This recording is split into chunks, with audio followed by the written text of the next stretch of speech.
Vamos ouvir a colega. Bom dia a todos e a todas. Apesar de ser uma veterana, o nervosismo persiste, né? Enfim, como a professora já apresentou, o meu trabalho é sobre a questão de tradução e interpretação, é a área onde atuo. Antes de começar a apresentar meu trabalho, que ainda é muito inicial, eu gostaria de falar um pouquinho de onde vem essa fala e por que a escolha desse tema e quem eu sou, né, que me constitui. Bom, eu sou pedagoga por formação, sou especialista em educação popular e educação de surdos, sou tradutora e intérprete de Libras, sou professora aposentada da Rede Pública Municipal de Pelotas e durante 15 anos trabalhei na Escola de Surdos. Nessa minha trajetória enquanto professora de escola pública, e também sou formadora de tradutores e intérpretes de Libras, aonde atuei como formadora na Universidade Católica de Pelotas, na Associação de Surdos de Pelotas, e a última formação foi no IFSU Campus Pelotas, onde foi a última formação na nossa região. Bom, e o que me constitui, o que me levou a essa área, foi, acho que, a minha formação principal, né? Eu sou mãe de uma pessoa surda, usuária de Libras, então eu tive que aprender Libras e acabei me tornando intérprete pela carência de pessoas que sabiam Libras. Acabei me tornando uma tradutora intérprete, por não haver muitas outras pessoas que pudessem dialogar com meu filho e com demais surdos. Atualmente, eu sou tradutora e intérprete de Libras no IFSU Campus Pelotas e coordeno o Núcleo de Acessibilidade e Inclusão, o NAP, também no IFSU Campus Pelotas, né? Hoje, no IFSU Campus Pelotas, nós temos 5 estudantes surdos, 3 em curso integrado, 1 em curso subsequente, e 1 em mestrado, quer dizer, 3 diferentes níveis de conhecimento.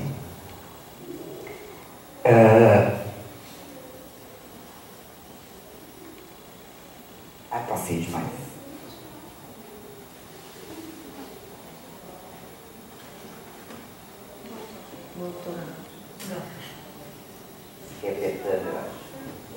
Ai. Bom, falar de Libras e de inclusão através da Libras é importante saber que isso só aconteceu a partir da oficialização da Libras, né, no ano de 2002. Isso é um marco histórico na inclusão de surdos.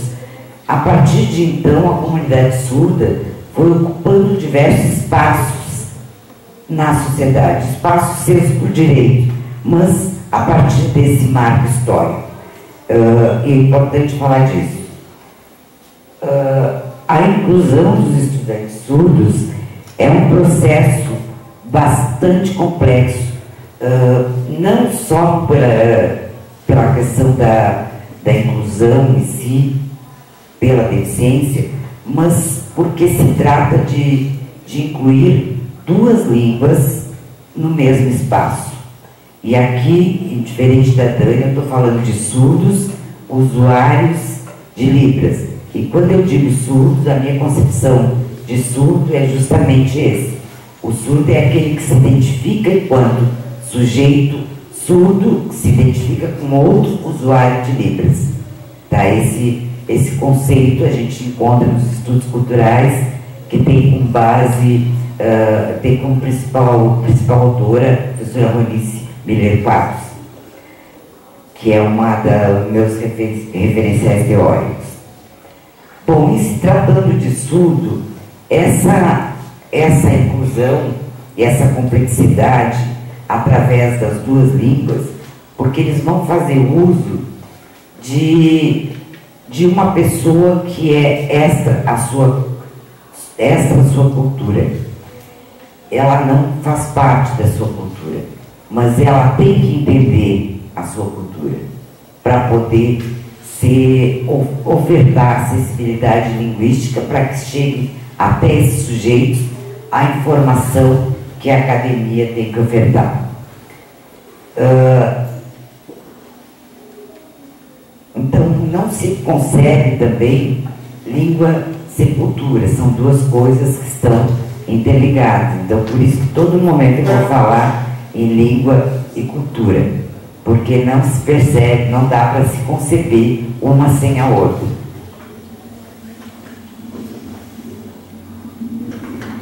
Voltando agora ao foco da pesquisa, que é a questão da tradução e interpretação, o tradutor e intérprete de Libras no processo de inclusão é uma profissão extremamente nova. Ele só foi reconhecido oficialmente em 2010, nós estamos em 2022.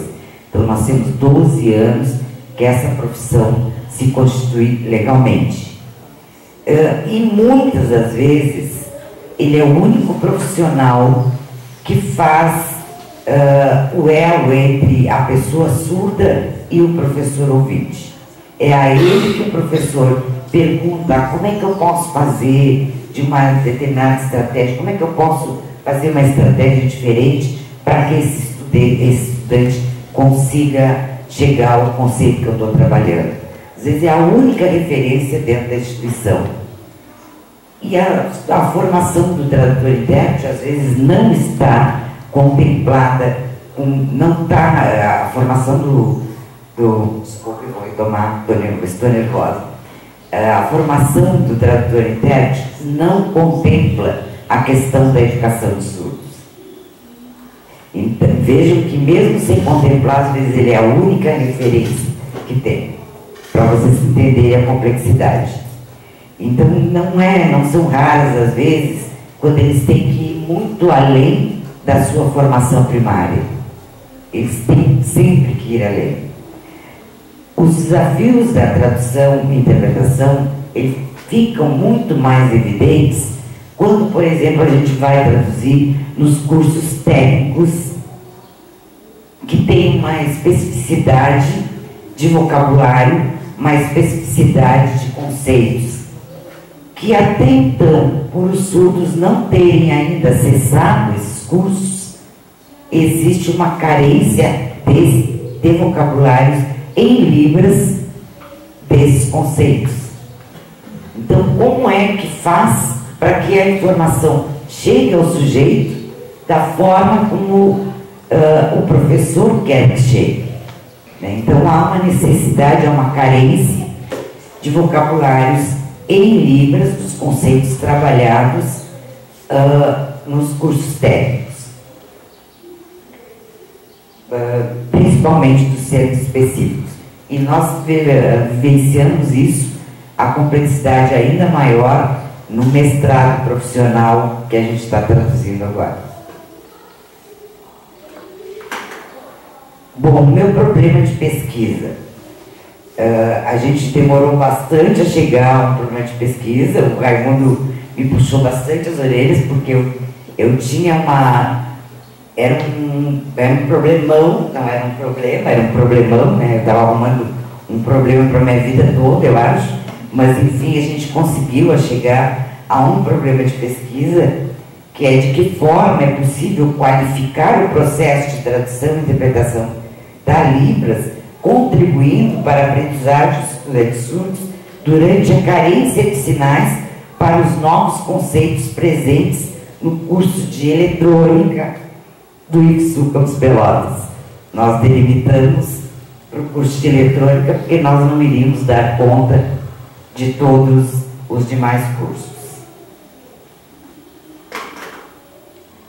O objetivo, então, geral da pesquisa é mapear os vocabulários específicos do curso de eletrônica IFSU em Libras, derivados da inclusão desses estudantes surdos no Campus Pelotas, e desta forma contribuir para a aprendizagem desses sujeitos, o que já está sendo feito e devidamente registrado. Nós estamos registrando num drive.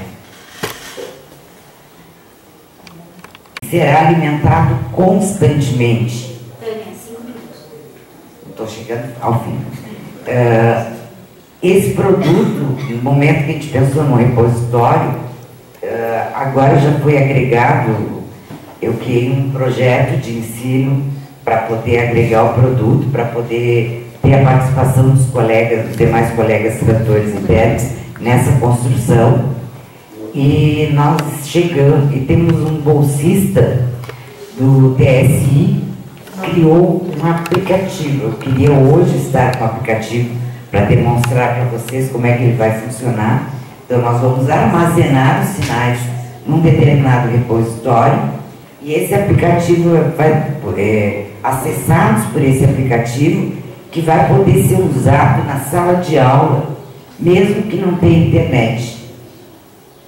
Tá? Então está ficando muito interessante o trabalho.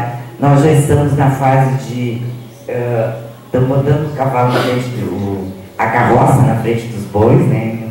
Mas alguma coisa tem que andar.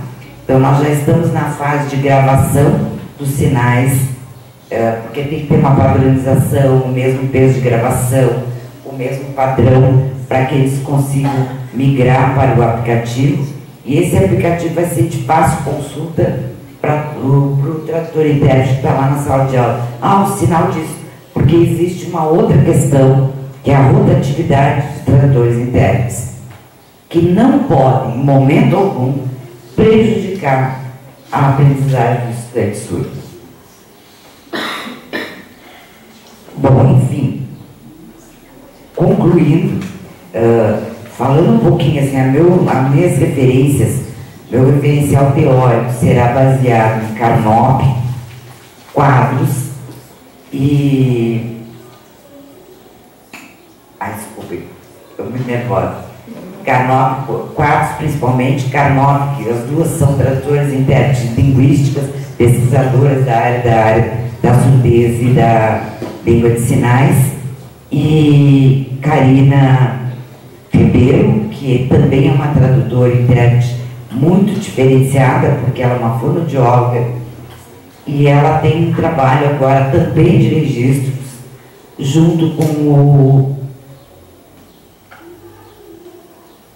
Desculpem, esqueci. É um Marcelo Amorim, que é um surdo que acabou de fazer seu doutorado na questão da tecnologia. A revisão de literatura está sendo feita, estou com bastante dificuldade para fazer a revisão de literatura. Eu consegui encontrar, se eu botar inclusão de surdos, eu tenho um arcabouço enorme. Se eu botar inclusão de surdos no curso de eletrônica, eu não tenho nada. Se eu colocar... então eu estou com bastante dificuldade, mas eu estou delimitando, usando outras palavras para delimitar. Está bem complicado de fazer. E para concluir, então, né, eu trago uma citação da Quadros, que diz que a voz dos surdos são as mãos e os corpos que pensam, sonham e expressam. Pensar sobre surdez requer penetrar no mundo dos surdos e ouvir as mãos que, com alguns movimentos, nos dizem o que fazer para tornar possível o contato entre os mundos envolvidos. Requer conhecer a língua de sinais. Permita-se ouvir as mãos, pois somente assim será possível mostrar aos surdos que eles podem ouvir o silêncio da palavra escrita. Muito obrigada.